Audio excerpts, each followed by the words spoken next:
Hello dear aspirant, welcome to all of you in our channel study with Alok. छात्रों, आज हम लोग जो बात करने चल रहे हैं वो मध्य प्रदेश लोक सेवा आयोग के द्वारा असिस्टेंट प्रोफेसर की वैकेंसी रिलीज की गई है और जिसके आवेदन की तिथि जो है वो आवेदन की जो तिथि दी गई है वो 12 अप्रैल 2023 से ये आरंभ होगा। ठीक है। और 11 मई 2023 के मध्य में होगा। ठीक है। तो ये जो वैकेंसी है इसकी गजट 2022 में इसको कर दिया गया। ठीक है। यानी 2022 जाते जाते आप लोगों को ये दे करके गया है कि 2023 के लिए आपको एक टारगेट दिया है। तो सबसे पहले सभी अभ्यर्थियों को 2000 वर्ष 2023 के लिए नव वर्ष के लिए मंगल कामनाएं। और आप सभी विद्यार्थी इस टारगेट के साथ में जो 22 ने आपको दिया है, बहुत सारे अभ्यर्थी ऐसे हैं जो यूपी के हैं, एमपी में जा करके ज्वाइन कर लिए हैं, वो एमपी से यूपी में आना चाह रहे हैं इसलिए यूपीएचएससी का पेपर दे रहे हैं।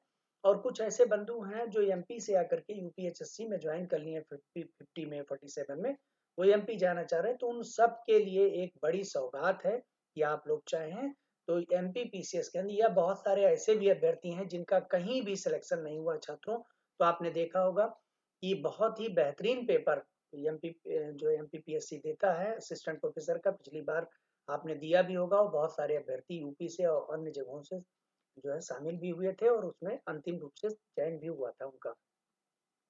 तो छात्रों, इसका एक पेपर जो 2017 की वैकेंसी आई हुई थी, वो पेपर सॉल्व करा करके उसको नेक्स्ट डे आपको भेज दिया जाएगा। लेकिन कई विद्यार्थियों की रिकमेंडेशन आई जो कि यूपीएचएससी का एग्जामिनेशन दे रहे थे, और उन लोगों ने भी कहा, और कई विद्यार्थियों ने हमारे पास एमपी से भी कॉल किया कि सर ये एमपी और छत्तीसगढ़ के लोगों ने विशेष रूप से कि सर इसको भी स्टार्ट कराइए। ठीक है।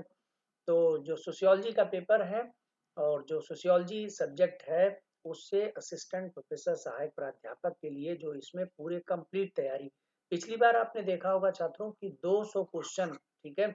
ये आपको लिंक में मैं अपडेट कर दूंगा या कल इस पे लेक्चर आ जाएंगे, तो आप इसको देख लीजिएगा कि 200 क्वेश्चन बहुत ही आसान किस्म के क्वेश्चन आते हैं। अगर आपकी एक बार तैयारी अगर अच्छे से है तो आप बहुत ही आसानी से 200 क्वेश्चन और 3 घंटे का समय में आता है। यानी इसके टू आवर्स के अंदर में 3 आवर्स के अंदर में 200 क्वेश्चन आपको करने रहते। लेकिन इस बार क्योंकि पिछली बार केवल इन्होंने क्या कर दिया था, केवल और केवल रिटर्न एग्जामिनेशन, वो भी केवल सब्जेक्ट का रिटर्न एग्जामिनेशन कर दिया था, जिसकी वजह से दिक्कत आ गई थी कि बहुत सारे अभ्यर्थी जिन्हें टीचिंग एप्टीट्यूड नहीं है वो भी उसमें सम्मिलित हो गए थे। ठीक है। लेकिन इस बार आयोग ने जो है, कई विद्यार्थियों ने रिकमेंड किया तो आयोग ने अपनी मंशा को बदलते हुए अब जो पेपर कराने जा रही है उसको राजस्थान के पैटर्न पे कराने जा रही है। ठीक है। कैसे? उसमें 200 क्वेश्चन तो ये आपके सब्जेक्ट के रखेगी, लेकिन 100 क्वेश्चन जीएस के भी रखेगी। और ये जो जीएस वाले क्वेश्चन है उसमें टीचिंग एप्टीट्यूड हो गया, रिसर्च एप्टीट्यूड हो गया, कंप्यूटर के कोर्स हो गए, ईवीएस के कोर्स हो गए, और एमपी पीसीएस स्पेशल। ठीक है। यानी एमपी की जो स्पेशल जानकारी है सामान्य अध्ययन, वहां से भी क्वेश्चन रहेंगे और इसका समय 2 घंटे होगा। अब बात आती है कि क्या इसका सिलेबस मेंशन हो गया है। एक बड़ा महत्वपूर्ण बात बन जाती है यहाँ पे कि क्या मैं, तो छात्रों अभी तक इस वैकेंसी में कहीं भी अगर आप इसको देखेंगे तो कहीं भी मेंशन नहीं है कि सिलेबस इसका क्या है। बस सिलेबस के बारे में ये बताया गया कि सिलेबस जल्दी ही आ जाएगा। ठीक है। और सिलेबस वेबसाइट पर आप इसके लिए वेबसाइट को वॉच करते हैं। हाँ, उन्होंने क्या किया है, एक चीज ये दे करके रखी है कि अगर आप सोशियोलॉजी सब्जेक्ट का देखें तो कितनी वैकेंसी है, तो टोटल वैकेंसी है 80, जिसमें जो अनरिजर्व है वो 43 है, एससी के लिए 6 है, एसटी के लिए 7 है, ओबीसी के लिए 18 रिजर्व है और ईडब्ल्यूएस के लिए 6। यानी ये रिजर्व कोटा है। ठीक है। SC ST OBC EWS reserve है, और ओपन के लिए जो है ओपन कोटा वो 43, इसमें सभी लोग जा सकते हैं। ठीक है।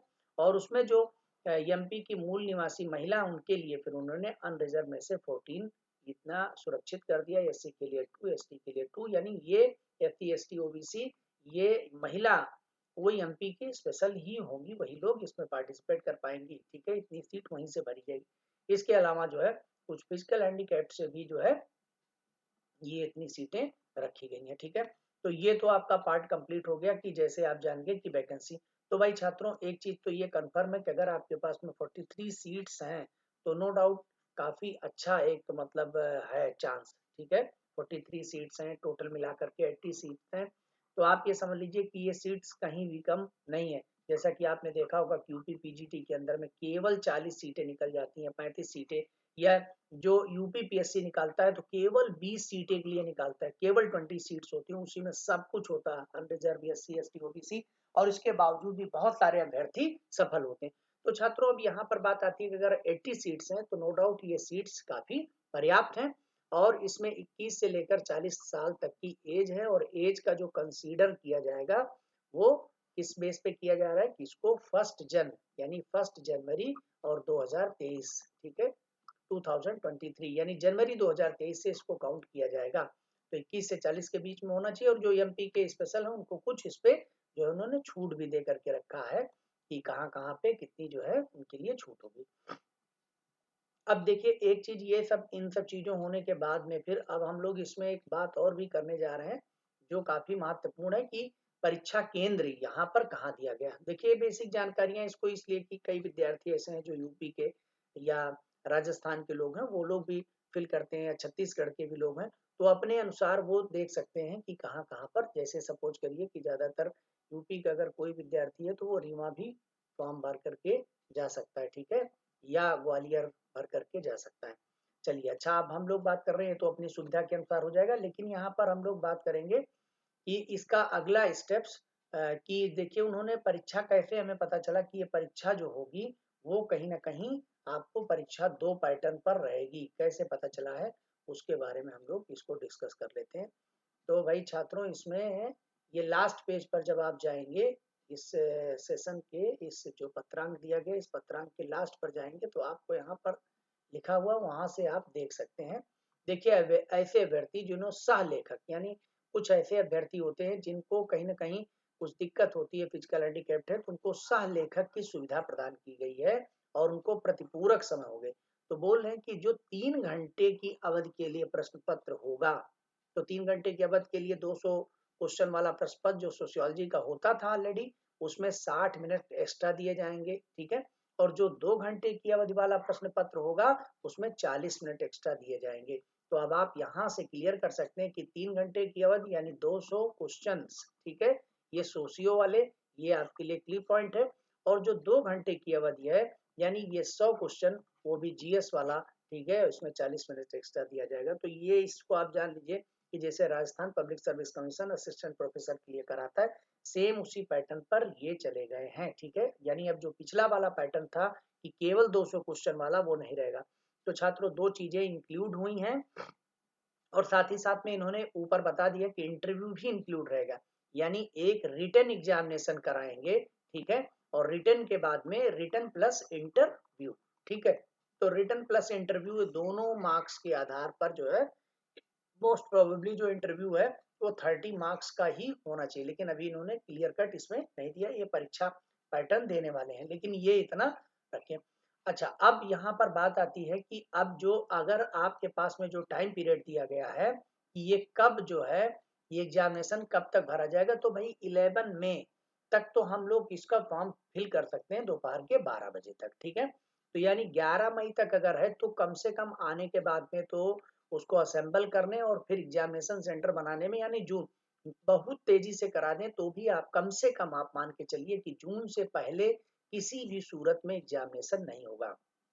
तो छात्रों मैं यहाँ पर आपको बताना चाहता हूँ, यानी अगर देखा जाए तो अब आपके पास में लगभग 6 मंथ का समय तो मिनिमम है ही, ठीक है, यानी इसकी प्रिपरेशन के लिए कम से कम 6 मंथ का समय आपके पास में, जैन टू जून, ये आपके पास में टाइम पीरियड चल रहा है। इसमें आप जो है क्या कर सकते हैं, जैन टू इसके बीच में आप इसको फिल कर सकते हैं, ठीक है। अब दूसरी चीज यहाँ पर कि अगर 6 मंथ का समय जो आपके पास में मिल रहा है, इसमें और भी क्या चीजें कर सकते हैं उसको भी आपको ध्यान रखने की जरूरत है। तो 6 महीने के बाद में क्या क्या चीजें होंगी, एक तो इसमें सिलेबस, ठीक है, मतलब पर्याप्त समय है, अगर इस टाइम पीरियड के अंदर में देखें तो आप अपनी तैयारी पूरी कर सकते हैं। दूसरे अगर सपोज करिए ये एग्जामिनेशन, कभी कभी ऐसा भी होता है कि किसी कारणवश जो है एग्जामिनेशन बाद में चला जाता है, मान लीजिए वो दिसंबर में चला गया, ठीक है, पूरे 1 साल लग गए, तो भी ये क्लासेस बंद नहीं होंगी, ठीक है, क्योंकि अगर आप कभी भी पढ़ाई करते हैं और बीच में ड्रॉप आउट कर देते हैं कुछ दिन के लिए, तो आपको सब कुछ भूल जाता है। इसीलिए जब क्लासेस रनिंग में होंगी, तो चाहे वो 1 साल लगे, चाहे 1.5 साल तक लगे, इसमें ये पूरा का पूरा पार्ट चलेगा। यानी अगर हम जनवरी में ये बैच स्टार्ट कर दे रहे हैं, तो भले नेक्स्ट जनवरी हो जाए, ठीक है, जनवरी 2024 क्यों ना हो जाए, फरवरी 2024 क्यों ना हो जाए, लेकिन हम लोग इसको तब तक कंटिन्यू रखेंगे। भले अपने कोर्स मान लीजिए सपोज करिए सिलेबस भी फिनिश हो जाता है, तो भी इसके बावजूद भी हम लोग अपने जो टेस्ट सीरीज हैं उनको कंटिन्यू रखेंगे, अपनी चीजों को जारी रखेंगे, ताकि चीजें टचअप में बनी रहे, ठीक है। अब भाई छात्रों ये है कि ये जो प्रिपरेशन है इसमें दोनों चीजें, क्योंकि मैंने देखा है कि कई ऐसे विद्यार्थी हैं जो जिन्होंने अपने यहाँ से नेट क्वालिफाई किया, निश्चित रूप से वो लोग भी फॉर्म फिलअप करेंगे। आप सबको ढेर सारी शुभकामनाएं हैं कि अभी आपने नेट क्वालिफाई किया और अब आप इस फॉर्म को फिल कर पाएंगे। एक और भी मौका है कि अभी जो एग्जामिनेशन होने वाला है मार्च में, ठीक है, जो मार्च में नेट का एग्जामिनेशन होने वाला है, अगर वो लोग भी नेट अगर क्वालिफाई कर ले जाते हैं, तो उनके लिए एमपीपीएससी की एक गुड अपॉर्चुनिटी बन जाएगी इस फॉर्म को भरने के लिए, क्योंकि वो अप्रैल में जो है, अप्रैल से लेकर 11 मई तक है। तो अगर उनको ये क्वालिफाई कर ले जाते हैं, ठीक है, यानी जो मार्च में एग्जामिनेशन हो रहा है उसका रिजल्ट ये लोग 15-20 दिन में दे देते हैं नेट वाले, तो अगर ऐसा हो जाता तो वो लोग भी 11 मई तक एटलीस्ट कम से कम उनको अगर पास होने की सूचना मिल गई, वो पास हो चुके हैं, तो वो लोग भी फॉर्म फिल कर पाएंगे। तो इस बार जो नेट का एग्जामिनेशन है वो आपके लिए बहुत ही महत्वपूर्ण है, ठीक है। अब बात आती है कि अगर ये सिलेबस को रिवाइज करते हैं, तो जो पुराना हमारा बेसिक कॉन्सेप्ट, यानी कि जो इनके पास में पहले से सिलेबस है, उस सिलेबस को तो ज्यादा इधर से उधर करेंगे नहीं। यानी अगर उसमें चेंजेस भी लाएंगे तो सिर्फ 20% लाएंगे, 80% तो इनके पास में ऑलरेडी है। बस इसमें इंक्लूड हो जाएगा तो जीएस, ठीक है। तो भाई विद्यार्थियों, हम लोग जो जीएस का पार्ट होगा, क्योंकि उनमें teaching aptitude, research aptitude, computer, ठीक है, और उसके बाद में हिस्ट्री, ज्योग्राफी, ये जो पार्ट है, और खास तौर से एमपी पीसीएस का जो एमपी स्पेशल है, इतनी चीजों को ये इंक्लूड करेंगे, ठीक है। यानी कि जैसे एमपीपीएससी पूछता उस तरीके से पेपर बनाएंगे, ठीक है। लेकिन इसमें जो सोशियो का पार्ट है वो, तो हम लोग एक टेंटेटिव सिलेबस, क्योंकि इनको जब भी सिलेबस को अपडेट करना होगा, तो ये नेट का जो सिलेबस है उसी से, जो इस समय नेट का एनटीए नेट जो पेपर करा रहा है, उसी को पैटर्न बना करके ही उन चीजों को अडाप्ट करेंगे, ठीक है। तो हम लोग इसी को एक एनटीए नेट वाले पार्ट को बेस बनाते हुए, जो इनका पहले से प्रेस्क्राइब सिलेबस है, यानी एमपी पीसीएस जो सोशियोलॉजी का सिलेबस दे करके ऑलरेडी रखा हुआ, उस सिलेबस को सेंटर में रखते हुए और हम लोग अपनी पढ़ाई को आरंभ कर दें। क्योंकि देखिए भाई, अगर हम सिलेबस आने का वेट करेंगे, हमें पता है कि सिलेबस ज्यादा 1 महीने में आ जाएगा, 1 से 1.5 महीने में, क्योंकि फॉर्म फिलअप करने के पहले पहले तो इनको हर हाल में दे ही देना है, ठीक है। तो जैसे ही, क्योंकि ये इन्होंने बता करके रखा है कि ये न्यूज़पेपर में देने वाले हैं, इस गैजेट को देंगे और उसके बाद में ये छप करके आ जाएगा, ठीक है। तो जैसे ही ये चीजें छप करके आ जाएंगी, तो पूरे डिटेल्ड एकदम बन करके सारी चीजें आ जाएंगी, और साथ ही साथ में इससे संबंधित जो भी चीजें हैं उनको आपको बार बार अपनी इनकी वेबसाइट पर देखते रहना है, ठीक है। इनकी वेबसाइट से हमें बार बार इसको अपडेट भी करते रहना है कि क्या आना है और क्या चीजें आ रही हैं। तो जैसे ही जो कुछ भी होगा वो हम आपको जानकारी में दे देंगे, लेकिन इसका क्लासेज हम लोग स्टार्ट कर देते हैं, ठीक है। तो भाई छात्रों, इसमें जो है आप सभी लोगों को जो नंबर दिया गया है, आपको स्क्रीन पे इस पे नंबर दिया जाता है 7565955583, ठीक है। इस नंबर पे आप सभी लोग हमको व्हाट्सएप कर देंगे, तो व्हाट्सएप कर देंगे तो अब आपको इस पे क्या होगा कि एक डेमो ग्रुप होगा, ठीक है, डेमो क्लास का, उसमें आप लोगों को ऐड कर दिया जाएगा, ठीक है। या डेमो ग्रुप नहीं भी होगा तो हम आपको क्या करेंगे, उसमें चीजें आपको ये इसी नंबर पे आप टेलीग्राम कर देंगे, ठीक है। और फिर आपको इस पे जो है टेलीग्राम और व्हाट्सएप के माध्यम से आप जुड़ जाएंगे, और जहां पर आपको समस्त कंटेंट आपको प्राप्त होने लगेंगे कि इससे संबंधित।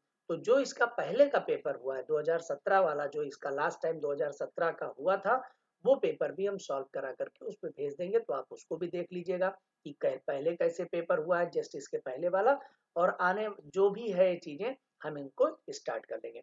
तो भाई छात्रों, अब इसमें स्टार्ट करने के बाद में हमारी स्ट्रेटजी क्या रहेगी, उसके बारे में आप सभी लोग जान लें।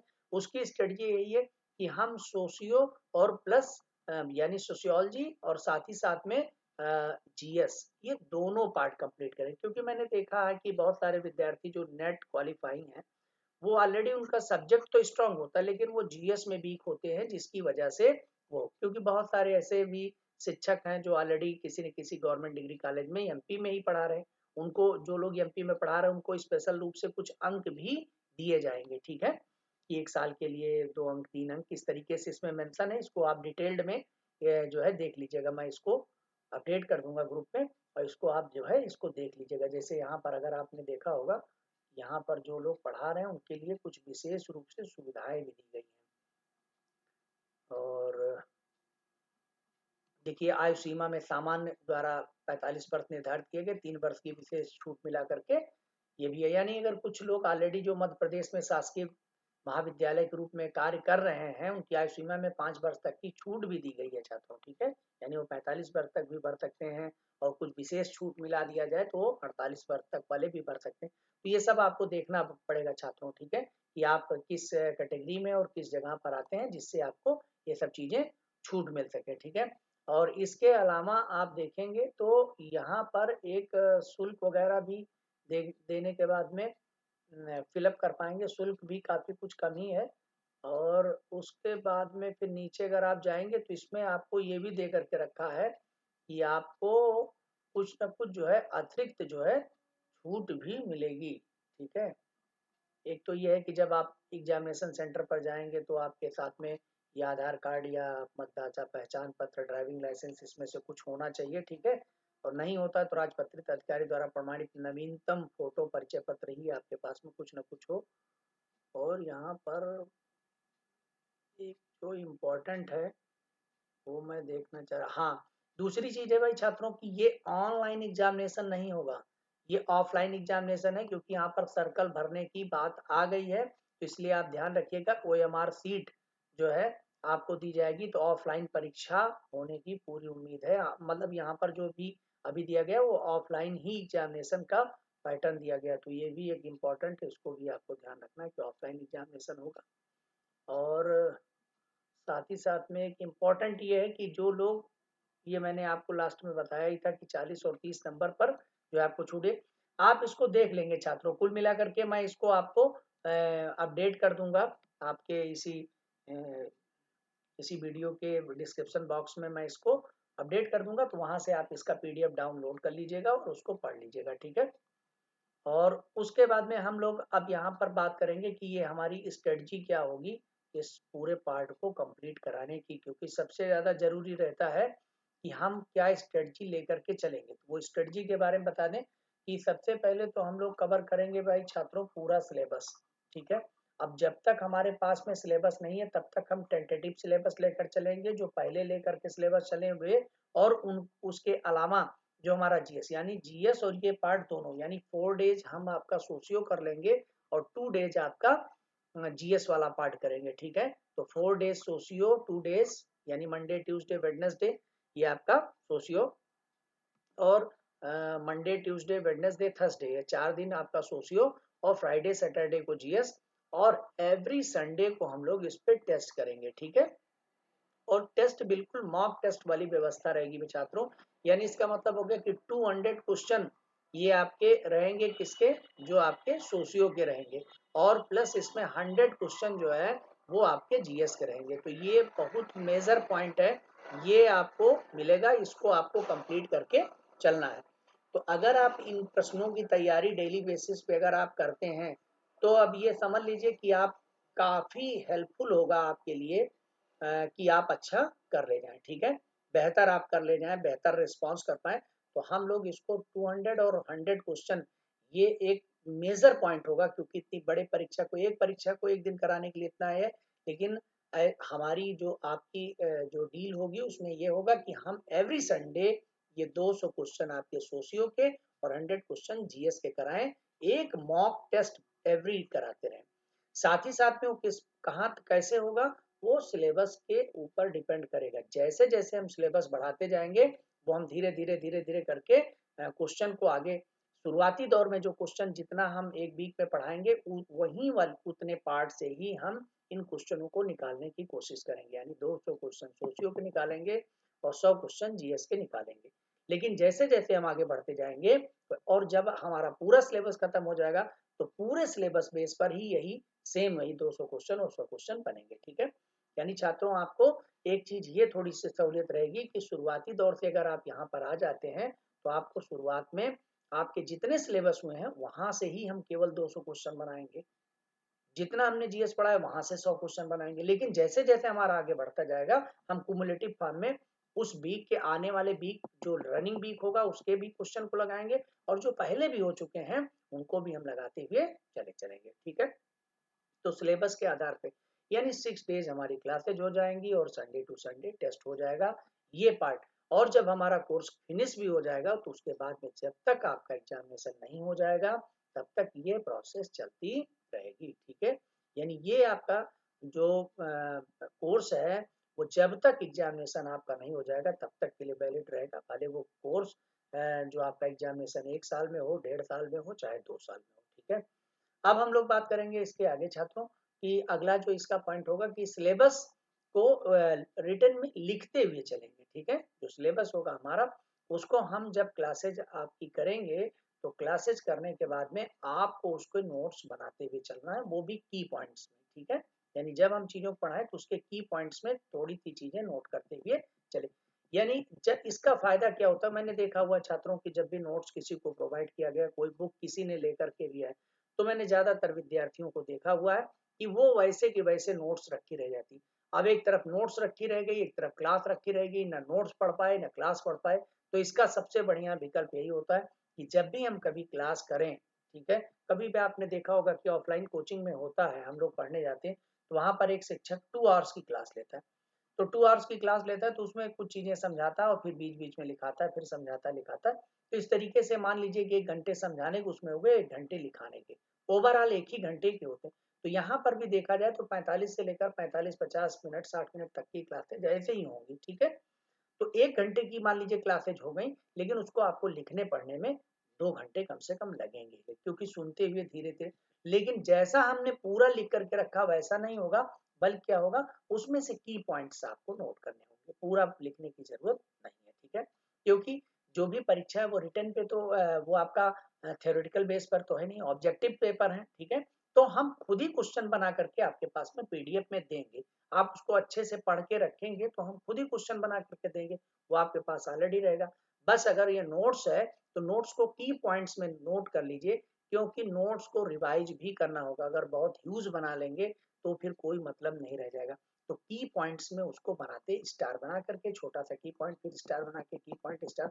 यानी अगर किसी चीज के की पॉइंट्स बना करके नोट कर लिया आपने, उन्हीं की पॉइंट्स को अगर आप रिवाइज कर लें, बाकी मुख्य परीक्षा जैसा परीक्षा उसी तरीके से परीक्षा की तैयारी करके जाए तो आपको बेहतर रिजल्ट आएगा। ठीक है, तो इस तरीके से हमारे क्लासेज हो जाएंगी, यानी पूरी कंप्लीट पूरे होल सिलेबस बेस पर पूरी क्लासेज करवा दी जाएंगी आपकी जीएस की भी और एज वेल एज सब्जेक्ट की। और उसके बाद में फिर उसकी नोट्स आपको, जैसे नोट्स हम खुद लिख करके रखेंगे और एक एक लाइन आपको समझा देंगे, बता देंगे कैसे क्वेश्चन आएगा, उसको आपको स्वयं नोट करना होगा। और देन उसके बाद में आपको हम प्रोवाइड करेंगे संडे को टेस्ट। ठीक है, उस संडे को टेस्ट में आप एवरी संडे आप टेस्ट में बैठिए, जिसमें टॉप 30 जो हमारे स्टूडेंट होंगे उनकी हम एक लिस्ट भी निकालेंगे। ठीक है, और वो रैंक लिस्ट बनेगी जिससे आप ये देख पाएंगे कि जो भी ऑल ओवर इंडिया लोग इसमें पार्टिसिपेट करेंगे, खासतौर पे जो नॉर्थ इंडिया के लोग होते हैं जैसे एमपी, छत्तीसगढ़, राजस्थान, हिमाचल, यूपी, बिहार, तो ये सब जितने स्टूडेंट हैं, झारखंड, तो वो उनसे आपका कंपटीशन हो जाएगा। क्योंकि सोशियोलॉजी के क्षेत्र में आपने देखा होगा छात्रों कि ये यहाँ से विद्यार्थी जो है काफी भारी मात्रा में और बहुत अच्छे अच्छे स्टूडेंट यहाँ से लगातार, आपने देखा होगा कि जब भी नेट का परीक्षा होता है तो 30-35 स्टूडेंट नेट वगैरह क्वालिफाई करते हैं, जेआरएफ। ठीक है, कोई भी एग्जामिनेशन आसपास में हो, चाहे हरियाणा पब्लिक सर्विस कमीशन का हो, चाहे राजस्थान पब्लिक सर्विस कमीशन हो, यूपी हो, तो अगर आपने बेहतरीन तैयारी करके रखी है तो यहाँ से रिजल्ट निकलता ही निकलता है, आपने कई बार इसमें देखा भी होगा। तो उसी आधार पे हम आपसे बता रहे हैं कि यहाँ अच्छे विद्यार्थी जुड़े हुए हैं तो उनसे आपको एक बेहतरीन कंपटीशन भी मिल पाएगा। ठीक है, अच्छा अब एक बात ये रह जाती है कि तमाम विद्यार्थी हैं जो यूपीएसएससी वगैरह की तैयारी कर रहे हैं, तो उनके भी दिमाग में आ जाता है कि सर हमारी तैयारी तो चल रही, हमको क्या करना चाहिए। देखिए कभी कभी क्या होता है कि आपके हमेशा एक व्यक्ति के फेवर में चीजें नहीं आती हैं। ठीक है, आपने मेहनत करके रखा, हो सकता है उसका बेनिफिट आपको यूपी वाले पेपर में मिल जाए। और कभी-कभी अगर वो चीज़ें यूपी में नहीं मिल पाती हैं, तो एमपी वाले पेपर में भी आपको मिल सकती हैं। हो सकता है वहाँ पर एक अपॉर्च्युनिटी मिल जाए और एमपी में फाइनली आपको सिलेक्शन मिल जाए। तो ये ज़रूरी नहीं है कि आपका यूपी में ही हो जाए, कभी-कभी होता है एमपी में हो गया और कभी-कभी एमपी का बच्चा यूपी में हो गया। वो कहाँ पर आपका होना है, रिजल्ट कहाँ मिलना है, ये आपको पता नहीं है। अपनी तरफ से जब तक सिलेक्शन नहीं हो जाता तब तक आपको जो भी एक आपकी योग्यता है, एबिलिटी है, उसी के आधार पे आपको फॉर्म फिल अप करना चाहिए और आपको पूरे मन से प्रयास करना चाहिए। तो ऑल द बेस्ट छात्रों, नव वर्ष मंगलमय हो। आप सभी लोगों से अपेक्षा की जाती है कि आप सभी लोग अपना जो भी मतलब इच्छुक अभ्यर्थी हैं, वो अपना इसी नंबर 7565935583 पर हमको व्हाट्सएप कर देंगे और अपने इस नाम लिख करके भेज देंगे और बताएंगे कि मैं एमपी असिस्टेंट प्रोफेसर सोशियोलॉजी की प्रिपरेशन करना चाहता हूँ। तो उसमें जो भी चीज़ें होंगी समस्त चीज़ें अवेलेबल कराई जाएंगी। पहले वीक में आप लोग पढ़ करके, लिख करके, टेस्ट दे करके 1 वीक के लिए डेमो क्लासेज हमारी रेडी हो गई हैं। आप सभी लोग इसको करिए और करने के बाद में जैसा फीडबैक आए फिर हमें बताइए। उसी तरीके से इम्प्रूवमेंट करते हुए इस क्लास को आगे बढ़ाया जाएगा। All the best.